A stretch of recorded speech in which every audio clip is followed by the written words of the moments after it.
So if all the speakers could please pop their videos on, it would be great to be able to see your faces, and give me a wave if you've got something to contribute. Otherwise, I'll try and direct questions where I think they'll go. Give me a wave, either physically or through the, oh, hi, Terry. You don't have to give me a wave. Okay, so, and don't forget to turn your mute off when you want to speak.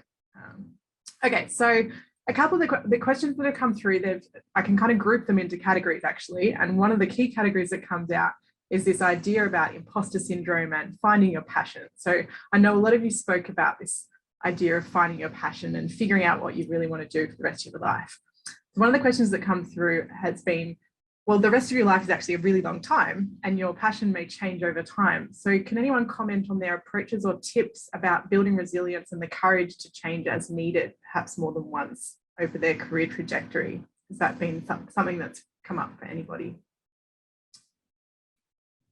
Heidi. I can go. I can start on this one. Yeah, I think that the things that I would say are that I have fully committed to each thing that I have done. So while being fully committed, I have then tried to work out, why am I not entirely fulfilled by this job or this position? And what am I missing out on?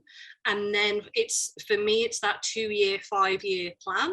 So I will work on the basis of, you know, this next 2 years looks like this. And in 5 years' time, I may want to be adding in something or stepping closer to that sort of missing element. But yeah, I think that's probably how I've negotiated it. Thank you, Heidi. Did anyone else have anything to add? Karen. Yeah, I think that imposter syndrome is everywhere in science. I definitely suffered from it. I no longer suffered from it when I left science, can I just say. I really did find that it was my niche, and that you go, yes, you do have to develop resilience. Yes, you'll have your falls as you go. There'll be things that don't go wrong and you learn from them, and you build resilience through that process, I think, in any job. I don't think there's anything special about stepping away from science. But I really do think that imposter syndrome was something I really noticed had gone. And I really felt that, you know, in sciences, there's so many experts in so many fields, and it's hard to be seen as the expert.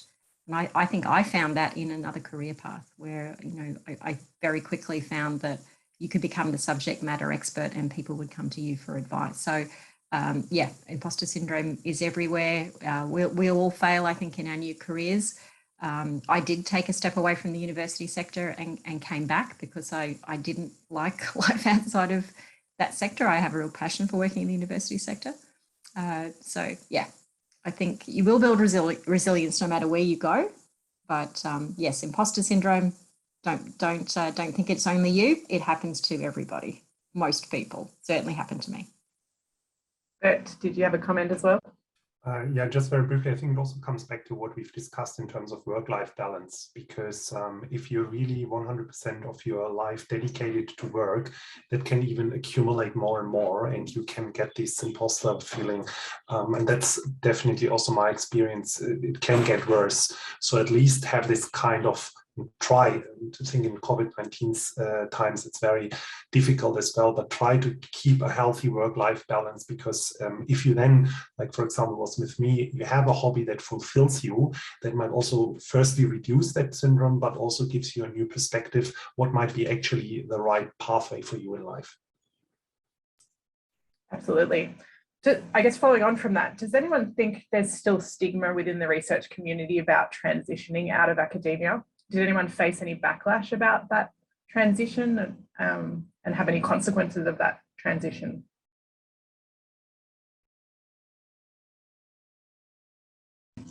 I can, yeah, I'm off mute now.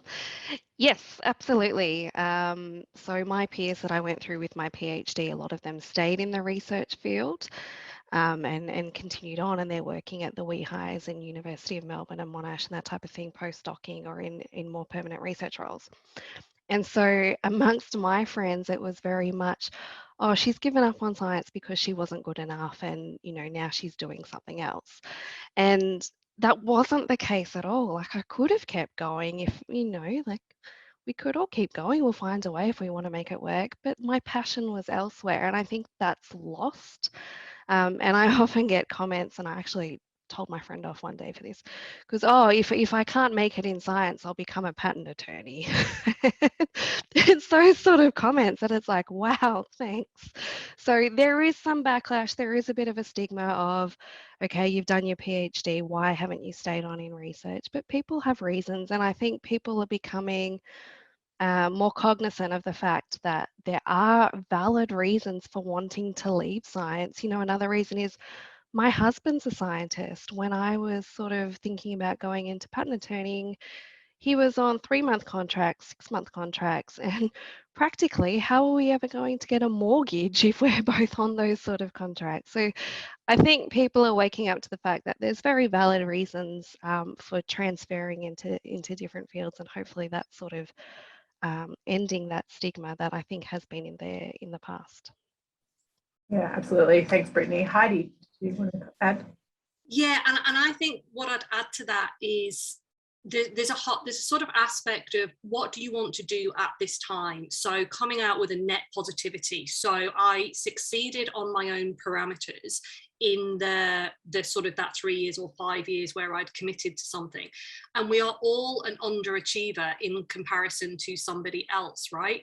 So I know that I might look around at my friends that stayed in science and, you know, have this whole huge list of publications. Every time someone gets something in the American Journal of Bioethics, I go, oh God, I'm so jealous. I wish that was me. I wish that I'd been successful enough to get something published in the American Journal of Bioethics. And that's like the thing that will sort of be one of my little buttons that get pushed. But at the same time, everybody's jealous of me going for pancakes with Tim Minchin, right? Because that's a cool part of my job that I get to do. But it's kind of looking on, I mean, mine's an obvious example on that, but no matter what your job is, somebody is looking at you going, oh my gosh, that person, I wish I was as successful as that person because they got to, you know, host this great neuroscience careers talk today, and, you know, and you know, whatever it is, somebody else is jealous of what you're doing right now. So you just have to try and balance that with what you're jealous of them for doing. Karen, did you want to add to that? Yeah, I just sort of coming back to a point Anthony made earlier about the number of PhD students that we train. You know, there are not jobs in academic research for the number of people that we train. And that's, I mean, that's the whole reason for running a session like this, is for people to consider the other options that are out there. I mean, more than half of PhD graduates are away from the bench or their research, initial research group within a year to 3 after graduation. And then you go out to 5 to 10 years and it drops even further quite quickly. So that there's, yes, there probably is a stigma attached to stepping away. As Brittany said, you know, some people may see that as a failure. I certainly didn't cop any of that from my colleagues. They were very supportive, very surprised. You know, I was getting comments such as, but you're an NHMRC fellow, why would you hand it back? Because I'm just not passionate about doing this anymore. So I think people respected that. I would say on the flip side of that, I think having had that experience and the resilience that you build going through a PhD and a postdoc, I found that a very positive thing on the other side of employment, where people actually say, wow, if you've done all that, you know, you've got the grit to stick at it. You know, you've come this far and you've been successful. You know, don't ever forget that getting into a PhD alone is very hard to do. So I think take the positives from that, but realise, just be honest, there aren't jobs out there for academic researchers for every PhD graduate we have. Yeah, that's the reality, isn't it? I think. Terry, did you have a comment? Yes, I did. Thanks, Bridgette. I mean, congratulations to everybody, yourself, the chair, and everybody who's spoken. This is really an important session. I think one of the issues, and probably it reflects why there is this perceived stigma, is the pathway for doing a PhD and the environment for doing a PhD is very insular within the academic world. And therefore, everyone you see, everyone you mix with is someone in academia. So you feel if you're stepping away from that, somehow you're failing that career path. And I note that the government is introducing a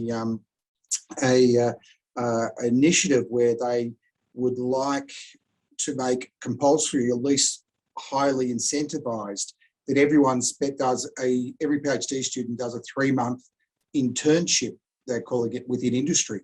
And what that industry, what defines an industry and things like that is still, I think, in evolution. But I think there's a lot of upsides to that, because it actually opens your eyes during your training to a whole other path, and would reduce, not only do you see different opportunities, but I think it also destigmatize other career paths, because you're not just stuck in that academic bubble. The other thing I wanted to say, though, is most of the conversation today has really been very dichotomized, academia versus other pathways, where I like to use the analogy, and my great friend, colleague and former PhD student Tom Oxley is the great example of this, of having the Ferrari and the Nature paper too. And more there's opportunities in academic science to also be not just engaged with, but actually commercialize and be directly involved with the business side of your research and applying research in a commercial sense. And if your science is ever going to make an impact in the world, either you or someone else has to commercialize it, and why not be an academic in the driving seat? So I think we also need to, as part of opening people's eyes in a PhD to other career options, open their eyes to how you could actually combine this with an academic career. Absolutely, fair point, Terry. Bert, did you want to add to that? Yeah, I fully agree with Terry, and I think maybe what I missed in my presentation, but also pharma companies have their own, research development pathway and also department. So, for example, Biogen not in Australia, but for example in the US. So where you actually then after a PhD can still be involved on the one hand in research and development of, for example, medication, or involved into clinical trials, but you still have this kind of bit more industrial environment. Anthony. Thanks, Bridget. Yes, no, just in addition to Terry, again, I agree with Terry's comments. So what we've done recently at NSV is we've actually introduced a internship or a fellowship in partnership with Siemens Healthineers around neuroimaging. So we actually have people from academia taking an internship within industry, within Siemens, to work on projects that are more commercially relevant, have milestones associated with them, and start to learn about ways in which you can bring that academic research into a commercial setting. And so, yeah, I agree entirely with Terry. Just that I'd raise that, and I think there needs to be more of that. So I'm happy to hear, Terry, that the government's actually, looking at introducing something there. I think that could be quite useful. Absolutely. Wei Ming, did you have something to say as well? Yeah, so I'd like to share my experience. When I moved out of research, I didn't actually get any sort of pushback from my colleagues, and I still got a lot of colleagues who are in research, and it used to be called moving to the dark side. But I think the idea of the dark side is actually changed a lot in the last 5-10 years. So that little stigma that we may have come across may not be there so much anymore. And I think a lot of employers are looking at people with PhD in a different way at the moment. And at NHMRC, at least, we've got at least 15-20 staff with PhDs. And a particular person, of which I won't name, said we employ these people with PhD, not because you know how to sequence DNA or read a Western blot, but because we know that you can suck it up and get on with it. That's right. It's that persistence and resilience that we're developing. Yeah, really important. I want to kind of stay on this broad topic of, I know Terry doesn't like the dichotomy of academia and industry, but I'm going to kind of stick with that because that's what the questions are coming through. But I guess for those of you who've done both, a bit of academia and then something else, broadly something else, Is work-life balance easier to achieve outside of academia? Is the question that's come through. It feels impossible in academia, I've been told. Heidi, did you want to start? Oh yeah, because being chief exec of a charity is really easy. No problems here at all. Totally sorted. Work-life balance. I'm joking. No, it doesn't get easier. You probably just get better at managing what your parameters are. And I think it's important to establish your own boundaries as you go through. So always have half an eye on what is going to be, what's going to make the difference for you. So for me, I do not have any, I don't have my work emails that come through to my personal phone. I just like that is one absolute boundary for me. I also, and this is everyone's just gonna like laugh their heads off at this, I also have a really strict rule that I won't do anything between about 11 p.m. and 5 a.m. which is kind of really like, and it's like, that shouldn't even be a rule, right? But of course, working internationally, I often hear that people are, you know, at 1:30, and I had to get up at 1:30 in the morning to go to meeting, and I just won't. I just will not do that. I'll have one-on-ones with Americans, or I'll do the Americans and the Brits separately, so that, and I'm fine, 5 a.m, 5:15 a.m, yeah, I'm there, I'll do it. And 10 till 11 p.m. at night, if I really have to, I'll do it. But 11 a.m. and 5 a.m, I don't do it. So it's set, and for other people, that's not the same thing. So no, it doesn't get easier, but I think you get more experienced at what will help you, and you probably get feedback. You get more feedback. So we all have partners, we all have families, and you know, feedback is the thing on, I can't handle it when you're doing this. You turn into a horrible person when you do this. You need to stop doing that. So ask people, listen to that, ask the people that you live with, and listen to the answers. Yeah, that's great advice, Heidi. Anthony, was that your hand up or just doing something? Bernd, while you're I think 2 points. So the first one is, it always in the end comes up to yourself.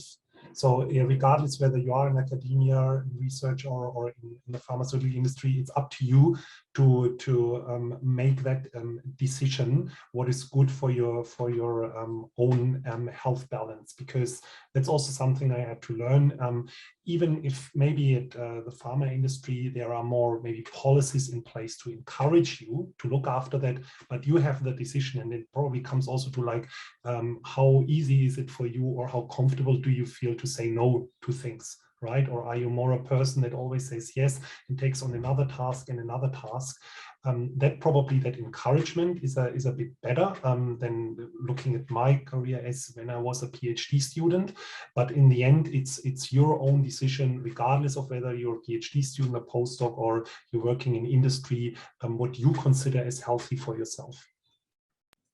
Yeah, great. Karen, I wanted to just put you on the spot briefly. I'll come back to you, Brittany, in a second. Yeah, Karen, so just, I guess, following on from this idea, I got the impression from your presentation that your decision to have a family kind of factored into your shift in career trajectory. So I'm wondering now, in your kind of higher level role within Monash, and actually this applies to everyone who is in CEO type of positions or senior leadership positions, what do you think we should be doing better to support ECRs in making life decisions?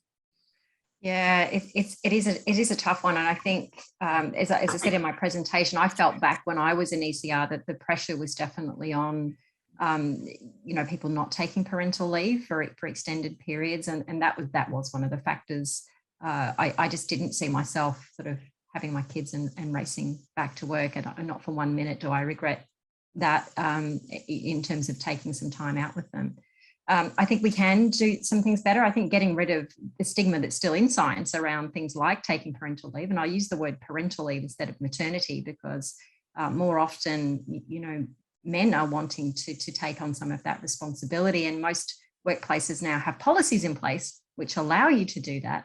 And yet I think a lot of men still feel the stigma that they can't take time off work to share or, you know, the parental load, or that they want to do that and feel that it's not something that they can do. I think that's one of the issues. We need to kind of get over that stigma about taking parental leave and allowing it to happen fairly, that if men want to do that, they should be totally without stigma in doing so.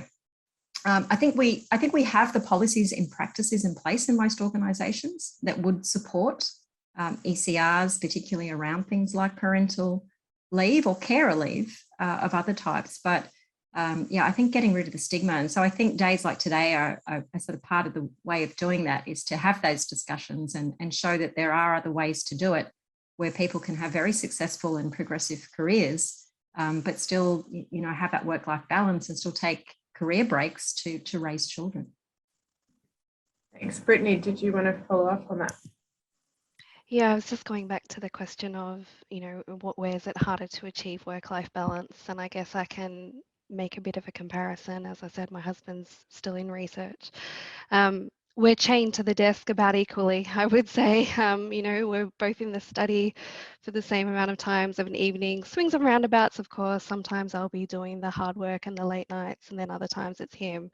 So from my experience, I guess, looking at both inside and external to academia, it seems about the same for my role personally. But like Bern said, it's up to you to create your own boundaries, and Heidi said it as well. You know, you have what you're willing to compromise with, and stick to that, I think. So from my experience, it's about the same. Yeah, thanks, Brittany. Bit of a case of the grass looking greener on the other side, but it's all about the same. A question has come through, an anonymous question in the chat, asking how much does parental leave affect women's careers in private companies, private sector? So in academia, we tend to see a productivity or publication decrease over the subsequent 2 to 3 years. How does that kind of impact translate to the private sector? Can anyone comment? Yeah, I don't mean to talk again, but I can probably attest to this. I'm about to take my second lot of maternity leave at the end of October. So in the patent attorney field, it's very much about getting the hours of practice in so that you can be promoted through the ranks, essentially. And having maternity leave has typically set you back. You know, Karen discussed about making this broader concept of parental leave, but we still see typically the males reluctant to take the leave and the females not necessarily having as much flexibility as to whether to choose to take the leave or not. So inevitably, I have found that it does set your career back, which is really disappointing that that's sort of something we still have to think about. And I've seen it with people who have rushed back to work after having children, and I've seen that it's not gotten them ahead. So it's tricky. I think more and more places are putting policies in place, though, where they're trying to, as much as possible, I guess, diffuse that effect of having the time out of the office. So I think we are making grounds and progress to sort of nullifying that parental leave, but we've still got a way to go. Thanks, Brittany. So I guess switching gears a little bit away from parental leave into broader potential for discrimination, if I can make that segue. And one of the questions that's come through saying that many people say that discrimination for LGBTI is worse in industry compared to academia. Has anyone had any experience, or does anyone agree or disagree with that statement, or have any thoughts on that?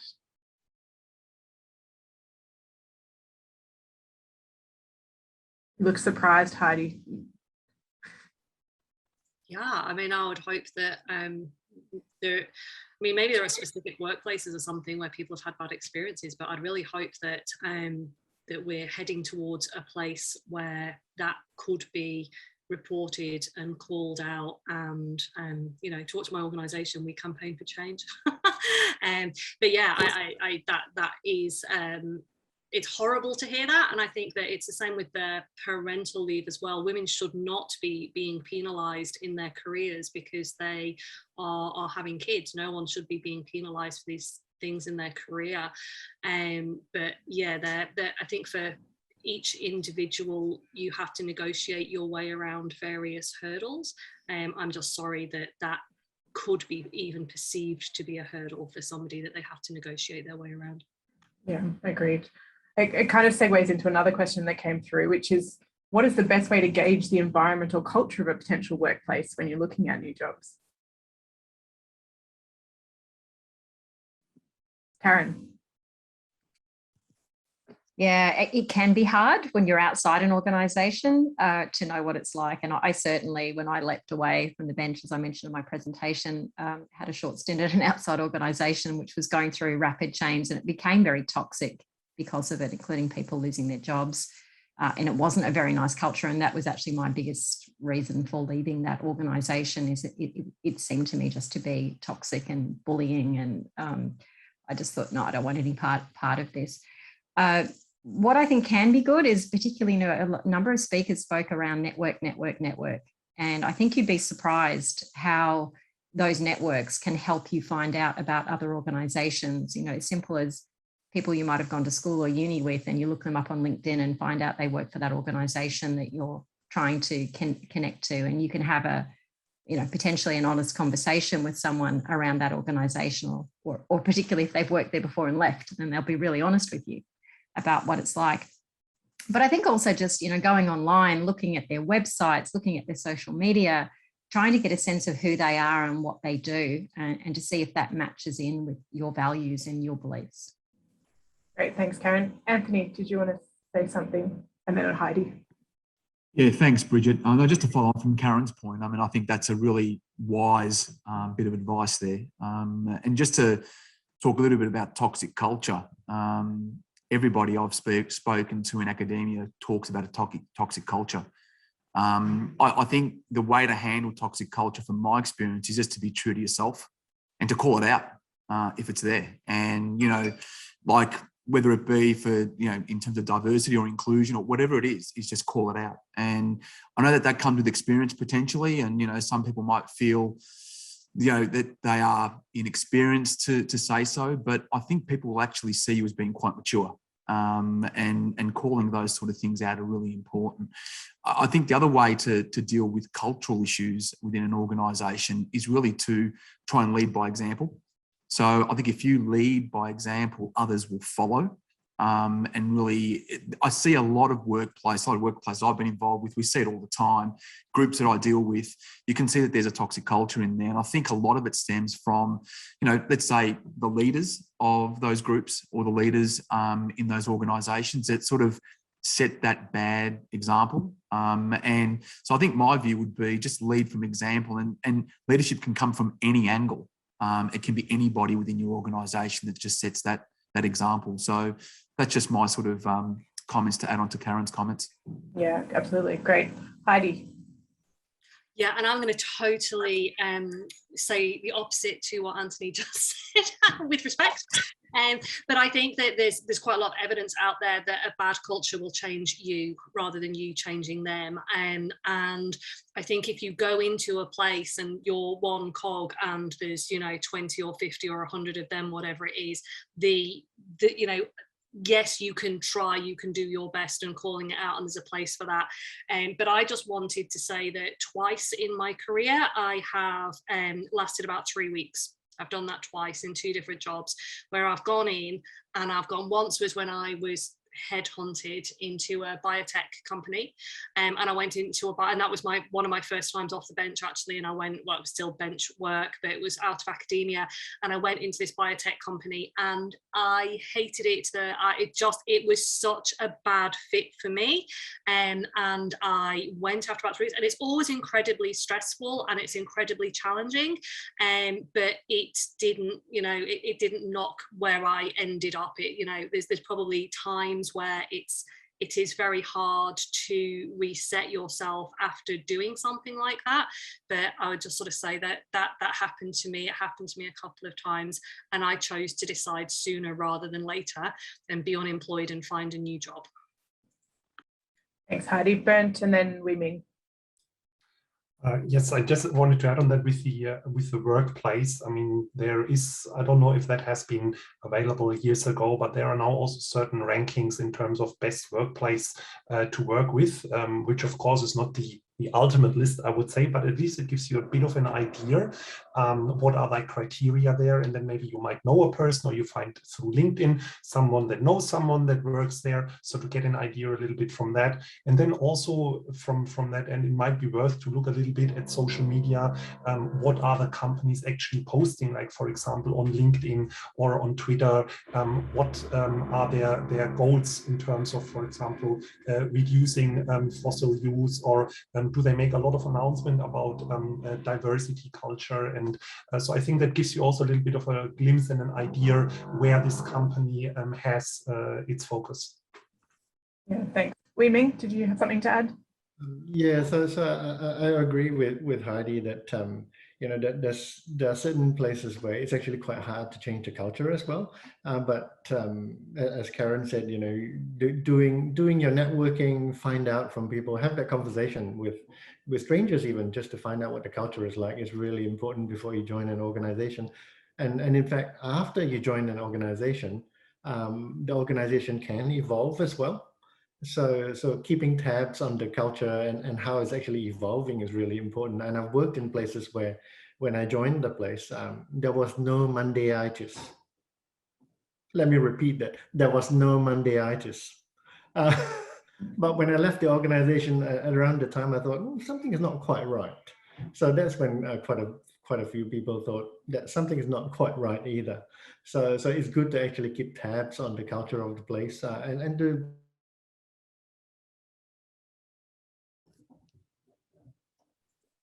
Thank you very much. We're going to switch gears a little bit because I'm cautious of the time and lots of questions have come through. One question that's been asked about 5 or 6 different ways, I'm going to address to all of you, and maybe you can all comment one by one based on your experiences. Is it necessary to pursue a postdoc after the PhD to get to where you are currently?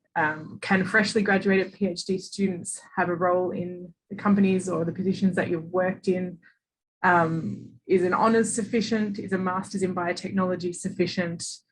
I guess, would you recommend an academic postdoc before making a jump into something else? Bernd, did you want to get started?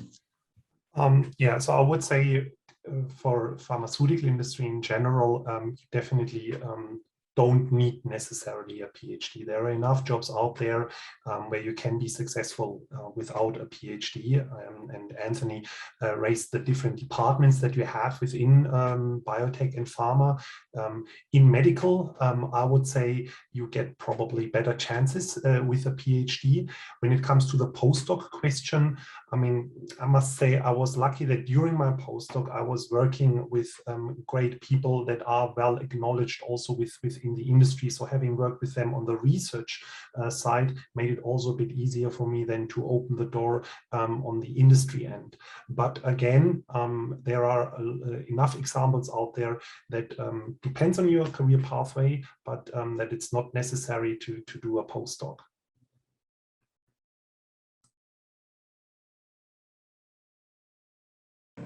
Sorry, I was on mute. Did anyone else have anything to add to that? Karen and then Heidi. I think in research management, a bit like you know, Wei Ming said before, lots of people in his organisation have PhDs. It's no different in research management. Plenty of them have come through the PhD programs around Australia and outside of Australia as well. But you don't need to have a postdoc position to do many of the jobs. I think it can help, given that there's competition, healthy competition to get these jobs. It certainly can help. I did sit in a meeting at the start of one of my jobs where the dean said that was the reason for hiring me, that I had postdoc position and that I got it, quote unquote. So I think it can help, but certainly there's a lot of people in research management that have PhDs without postdoc experience that you know, make fantastic research managers. Thanks, Karen. There was actually 2 questions specifically for you based kind of in this area of what type of research management roles could we look for directly after a PhD, and would you recommend like specific courses in research management?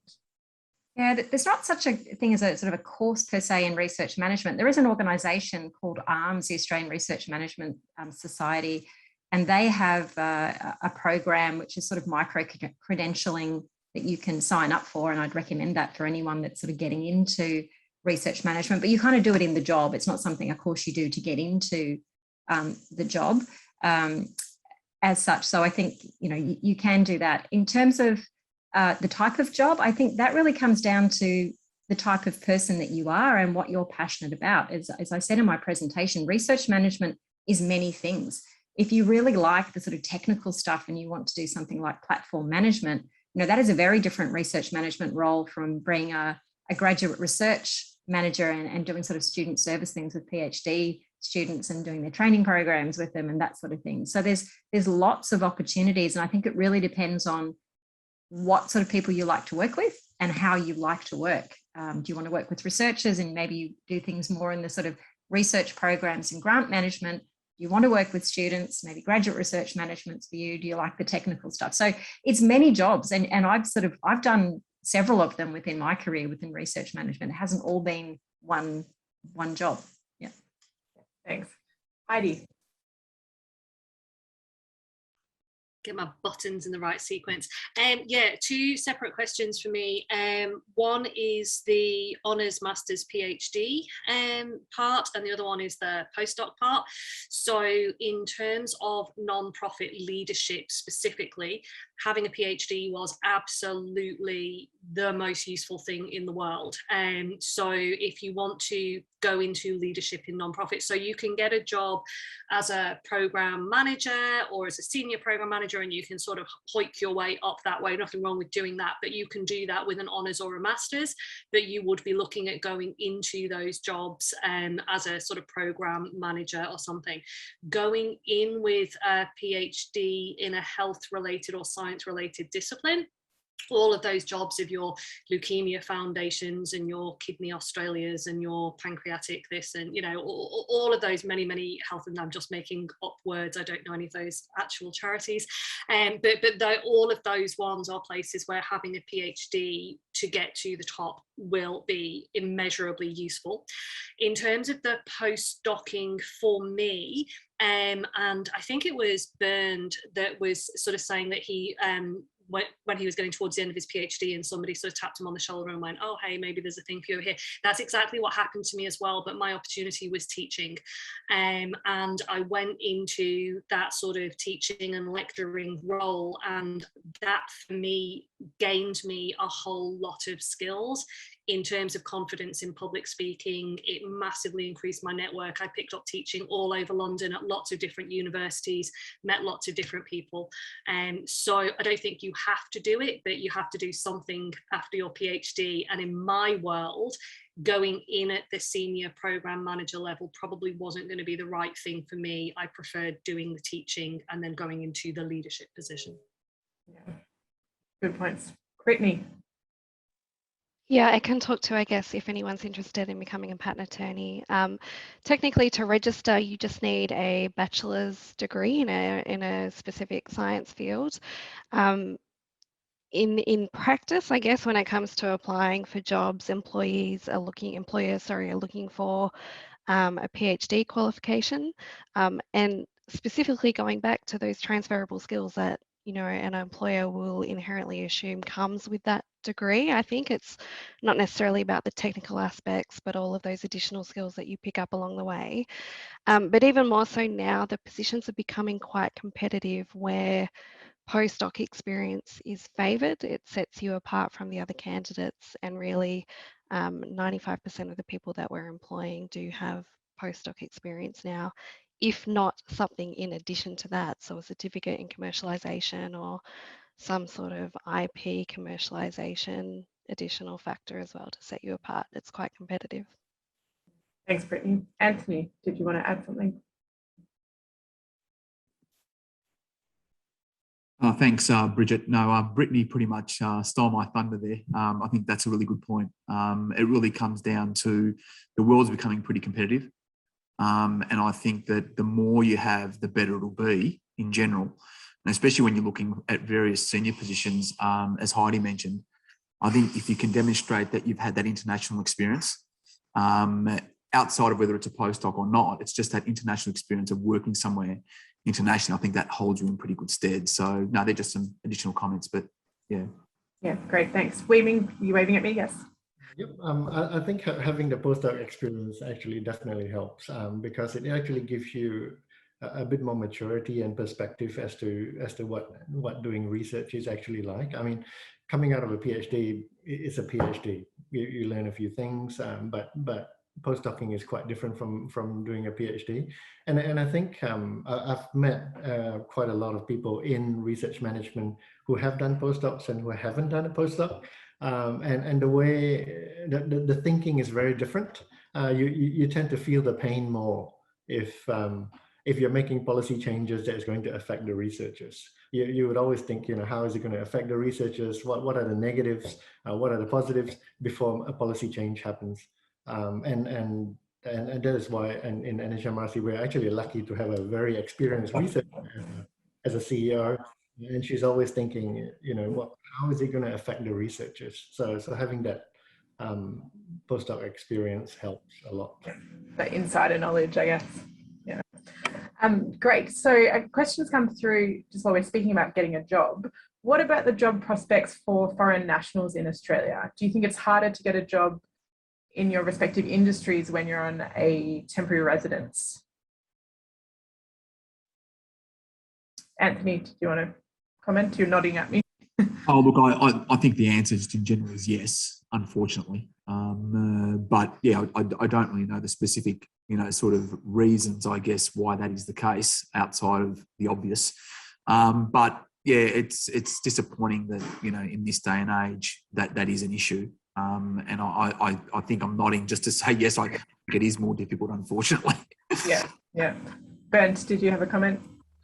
Yeah, I would say I'm in the middle of the storm at the moment with visa, because my first was on a student visa, and then I must say I was a little bit naive that I thought coming from Germany it would never be a problem for me to gain residence in Australia, but it actually became a problem. So the short answer is yes, PR would definitely be a big advantage, because you're also very limited in the terms of jobs and also in terms of the time that you can be on a visa. So yes.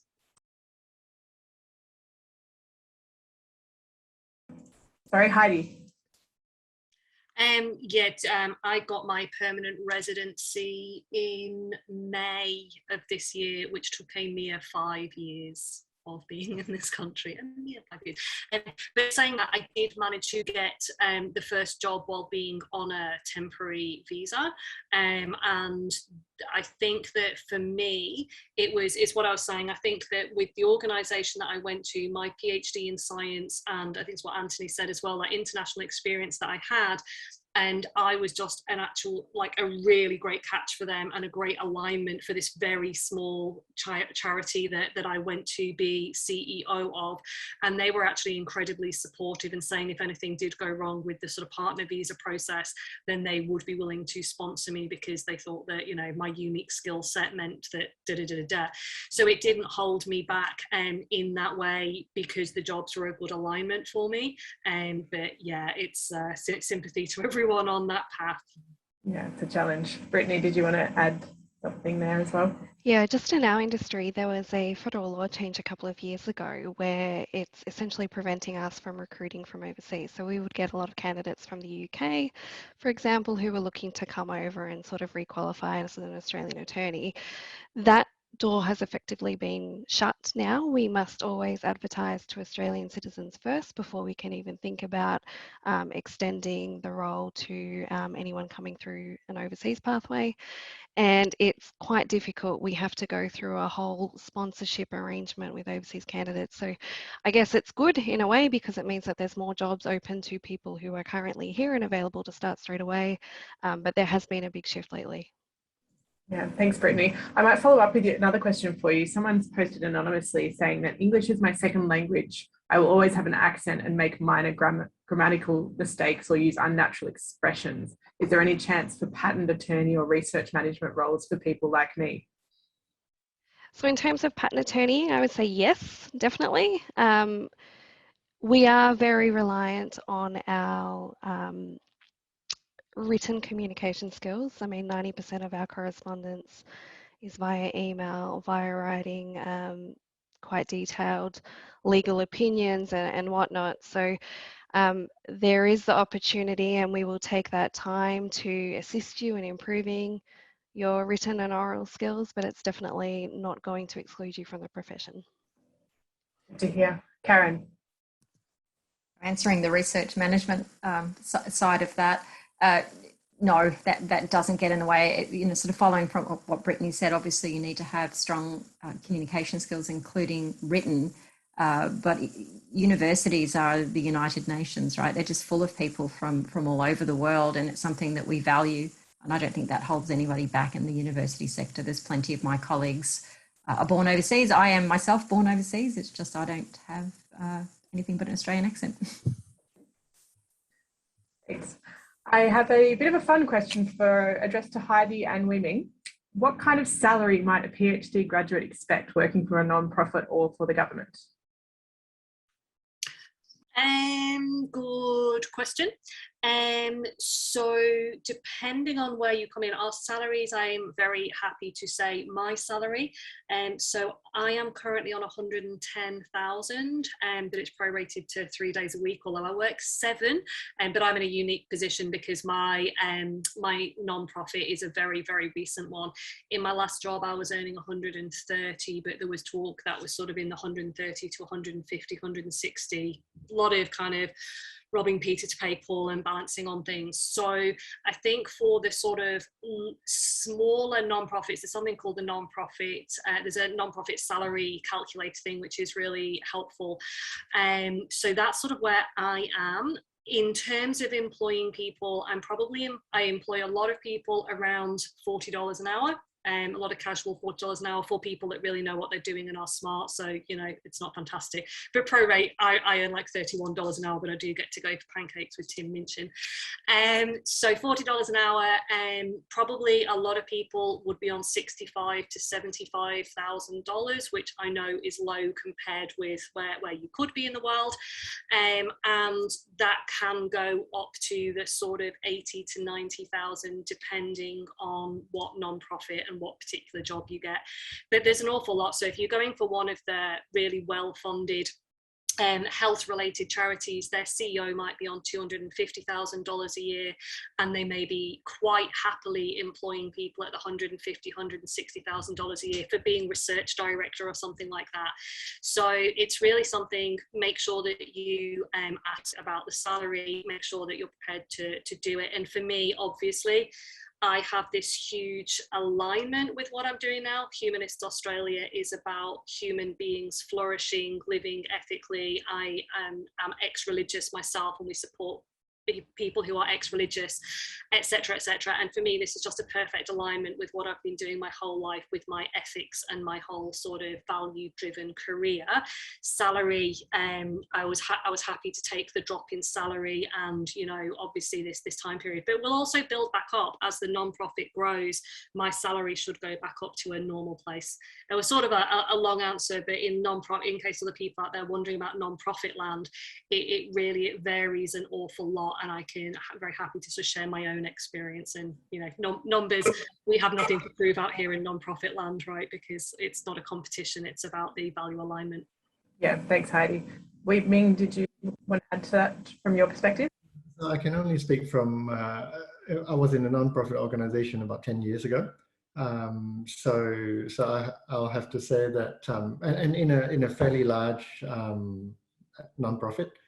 And if I remember correctly, the managers are around sort of 70s, thereabouts. So it's not that different from what Heidi was talking about. And the directors will be around 100-ish, thereabouts. So you have to head up a fairly large group of people to be in the sort of 90 to 100 area. As for government, all the salaries are published online. You can see it online. But for example, a project officer, we have levels from level 3 to level 6, and they range from about 40s to around 80s for the project officers, and assistant directors around the associate professor type level, and directors are just a little bit under the professor type level. So it varies a fair bit. In certain government agencies, it's a little bit more, some are a little bit less, but everything is available online. Good to know. Thank you. So I want to just touch before we finish up in a few minutes on transferable skills. And I'm so glad all of you kind of addressed this in your talk. But I guess some of the questions have come through about, does anyone have any guidance or suggestions or resources on how to kind of tailor your pitch to really capitalize on those transferable skills, like in terms of tailoring your CV, but also, I guess, what they say, highlighting your working on transferable skills to have a better chance at getting a job. Maybe I'll start with you, Karen, just because I remember you were talking about your roles on interview panels. Yeah, I might start with a plug. Following on from this event today, the Monash Neuroscience Executive Group want to organise a workshop with a professional facilitator just around transferable skills and helping people do this for themselves. So stay tuned. That's coming. We'll get out with the details fairly soon on that one. So if that's a question for you, please sign up for that workshop when it comes online. Yeah, certainly I see a lot of this in terms of people's job applications. I said in my presentation, really do tailor it. You don't want to just stick in your standard CV that you've probably written for your science jobs. Really do tailor it. Have a look at the selection criteria for the job and really tailor your responses to that, and try not to be generic, be quite specific. So that's a really good opportunity in that written response, is to actually sell the skills, the strengths that you see that you have, and give some examples. And hopefully that's enough to get you through to interview, where you can really sort of try to let your personality shine through and demonstrate that you are the right person from the job, despite not maybe having some of the direct experience, that you have these transferable skills. And I think, at least in research management, I think those transferable skills are highly regarded, and it's generally seen that people do recognise that a wide variety of transferable skills, are on offer when you come to an interview panel. And certainly it's not always the person that you think on paper might be the one that's going to get the job. It's really about selling that, both in terms of the written and at the interview. So yeah, with examples. Great, Karen, thank you. Bernd, you next, and then Heidi, and then Anthony. Yeah, adding to what Karen said, with the CV, also understand what the role is about. And then, like, for example, if you want to be a patent attorney with Brittany, probably written skills are very good written skills, very highly preferred. Whereas for a role like mine, you need to be a very good communicator, and you have to present a lot. And also on the other, try to find, and I think LinkedIn is, for example, a good source, people that actually have that kind of role already, or a similar role, be it either in that company or in other companies. Like, I mean, my role, like in MSL, almost all pharma industry companies have this kind of role. So try to reach out to these people and ask them what is their job about, and then also add these kind of skills, if you preferably have them, to point them out in your CV. Thanks, Bernd. Heidi. I love this question. Okay, skill demonstrating and hiring. Okay, so mention the organ. So in non-profit land, you've got to tell me that you want to come and work at Humanists Australia. Okay, so I want to know about Humanists Australia. I want to know about me. Everyone wants to know about them. I want to know what you offer me. I really don't want to know why you want the job particularly. Don't wedge in nonsense. Okay, that's my big top tip. Don't wedge in the nonsense. I get these things, especially in charity land. I get these things of, my shelf stacking in Coles gave me these transferable skills to whatever. And it's just, there are things that you have, and you don't need to try and wedge it. I mean, I've definitely employed people who came straight off the checkouts in Coles as well, but it wasn't because they were wedging the things that they'd got from that Coles experience. And actually that person was my acting CEO when I left my last job, who'd come from, actually, it was Woolworths, not Coles, but so mention the organisation, follow the instructions. If it says address this to Heidi, write it to Heidi. And yeah, it's all about the skill part of this is, I want to work at Humanists Australia because I can offer you this, this, and this, which helps your mission and is going to help you to progress the mission. So yeah, I feel quite passionately about this. Thank you for asking. Thanks, Heidi. Anthony. Yeah, look, I just thought I'd mention, transferable skills are important, absolutely, without a shadow of a doubt. And I think, you know, if you're looking at PhD students, early to mid-career researchers, postdocs, they'll have some pretty good analytical skills, problem-solving skills, creativity, all that we've discussed today. But I still go back to grit and passion, and that really shines through in interviews and in CVs. You can tell who really wants to be part of your organisation and who is sort of, you know, really committed to making a difference. And I think the other thing that's really quite important, and I've employed quite a few people throughout my career, and it really comes down to charisma. I don't know how else to frame it, but it's about being able to demonstrate not only that you can do the job, but you can deliver an outcome. And I think it's what Heidi's been saying as well, is what can you do for the organisation? How can you add value to that organisation? So I think having the ability to have that charisma, and everyone's got their own unique way of having that charisma, is really, really important. So just thought I'd mention that as well. Brittany. Yeah, I was just going to quickly say, if you have had difficulties in your career, if you've, you know, come up against some hurdles, mention that in your interview. Say, yeah, I had these really tough times and this is how I addressed it. I think we would all prefer to hear that, and I'd have definitely more faith in someone who's faced these hurdles and had to overcome them, as opposed to someone who's coming in an interview saying, no, I've never had a problem, I've never found anything difficult, it's all been really smooth, straightforward sailing. Because firstly, I don't buy that. Everyone has challenges in their career, but also the fact that you have these skills and you've developed these skills to address these adversities, I think is something invaluable, because that will hold you in good stead and place a lot of trust in you. The other thing is, when you apply for a job, they will often have a telephone number of HR or someone that you can contact. Get on the phone and ring them up and say, look, this is my background, these are my skills, I'm thinking of applying for the job. Is this something that, you know, you'd be interested in having someone like me? Just gets your name in front of the right person a little bit easier. So that's another sort of tip maybe. Good tip. Thank you, Brittany. Wei-Ming, did you want to add to that? Yeah, so I won't cover some of the other things, but one of the things that I've noticed in a lot of CVs and talking at interviews is waffle.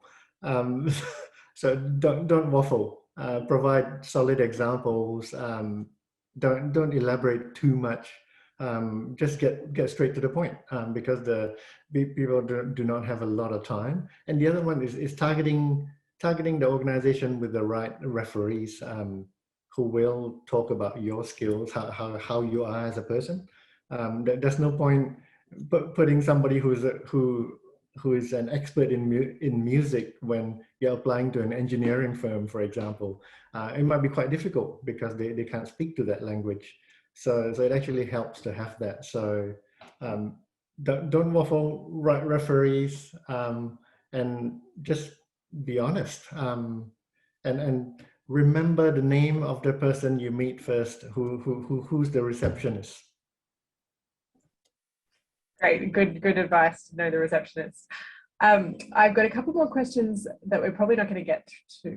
This has been a really great session. I just want to kind of finish up with a question for everybody, which is, does anyone have any regrets? Is there anything you would have done differently if you had your time again? Obviously, no one's at the end of their career yet, and it's really exciting to see you all being so successful, but is there anything that you would have done differently, perhaps during your PhD, which might have helped you get to where you are?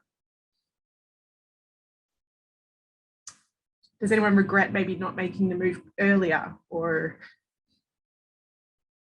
no, everyone's completely happy with all of their life decisions? That's excellent. Bert, did you want to make a comment? Well, it's hard, because if you look back, right, I mean, you always know more things now than you did at that time, right? And I mean, if I had known when starting a PhD that these kind of, for example, pharma role exists, I might have tried to tailor it already a bit more. But otherwise, yeah, it can be also challenging to look back and to have regrets, because then you're always thinking, oh, what could have been better, what could have been different. I think you need also then to say, look, this was the decision that was the best, based on the best knowledge that I had at that time, and to move on, because otherwise you will somehow always regret, and I think that can make life quite more challenging. Yeah, good point. Anthony, and then Karen. Yeah, look, I think, you know, I tend to agree with Bern's comments there. You know, my career personally, I mean, I could have gone and done medicine. I didn't. I could have not gone and done a postdoc in the US. At the same time, you know, I've got a wife, I've got kids, I've got other things outside of work that are really important to me. So I think I made the point during my presentation.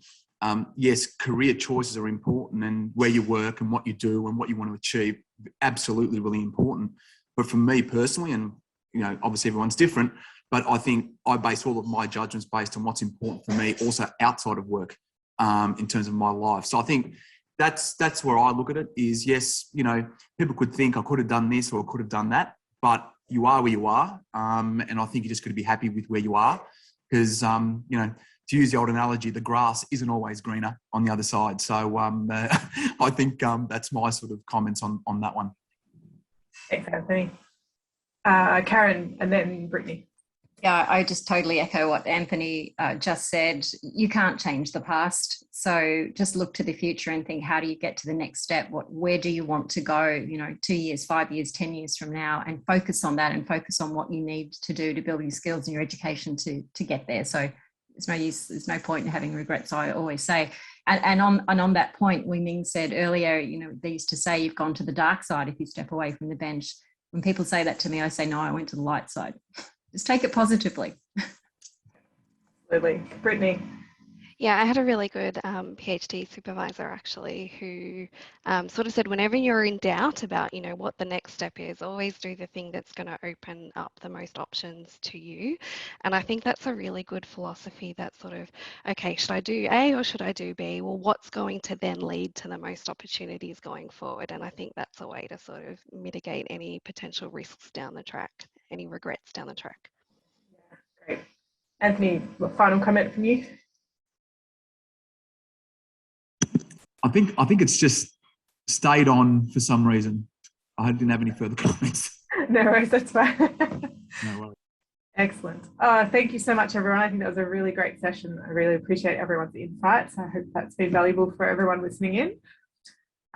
So that marks the conclusion of the Q&A session. I would like to hand over now to Professor Terence O'Brien and Professor James Vaughan, who are the founding members of Monash Neuroscience, to please make a few closing remarks. Okay, thanks, Bridget, and you've done a wonderful job, so congratulations on putting this off, and it's been such a wonderful opportunity today, and I certainly learned so much thinking that I only have one career to follow and really see what careers now are open to qualified researchers. I never know, I might find myself taking an alternative career. Certainly clear that it's gone are the days where you join BHP Billiton, leaving school and wait to receive your carriage clock at age 65. So last night I did a little bit of reading, and it's actually suggested in a number of KPMG type PwC documents that, you know, Australians will now see 5 to 7 career changes in their lifetime, and that's career changes, that's not just jobs. So, you know, this I think is important information for us all to really take on board, and it's not about alternative careers, and I think that's really the clear message that's coming through today, that it's not seen as an alternative. You know, it's very clear from the wonderful speakers we've had that they're at the top of their game, moving on to a challenge in another direction, and would have probably made it as very good scientists as well. So it just leaves me to thank you all and the fantastic speakers we've had today for making it such a wonderful event. You know, on behalf of Terry and myself and Monash Neuroscience Network, I'd like to thank especially you, the speakers, but also some back of house and behind the scenes people that are out there working actually right now as this event's unfolding. So Julia and Mary from the Central Clinical School, Louise and Emma from the faculty events team, and Leon, Loretta and Bridget for making today such a possible great thing and a success. So to you, I'd like to thank you all for participating today. It's been great to see that not only have we reached within the Monash Neuroscience Network, but you know, we've been able to cast our net more widely, and we really appreciate that, and thank you for coming along today. I think we've seen around 200 people coming into the event today, which is absolutely fantastic, and I think is representative of that people are really looking for what's out there, and that it's very much a changing space. So if you want to be more involved, so please complete the anonymous survey that I think Bridgette will probably mention again at the end, that will come up at the end of this event. And these are the sorts of things that Monash Neuroscience wants to keep working with. We're here for you. We're a bottom-up type approach. We want to hear from you what you think we can do. So please become interested in, stay in touch and keep safe. And so thanks, Bridgette. Back to you. Thanks, James. I just want to reiterate my thanks to Loretta and Leon and Julia, who really done all the hard work for this. I've just stepped into a chair role and they organised everything for me, so I really appreciate that. I think they've been the main contact for all the speakers, so they've done an incredible job planning this event. Please, everyone, take a few moments when you finish to do definitely complete that exit survey. It's only 12 questions, really quick, but it's really important to allow us to plan future events and make sure we're tailoring these appropriately to support you, all of you. I don't think I have anything else to say, so thank you very much. Enjoy the rest of your day, everybody. Stay safe.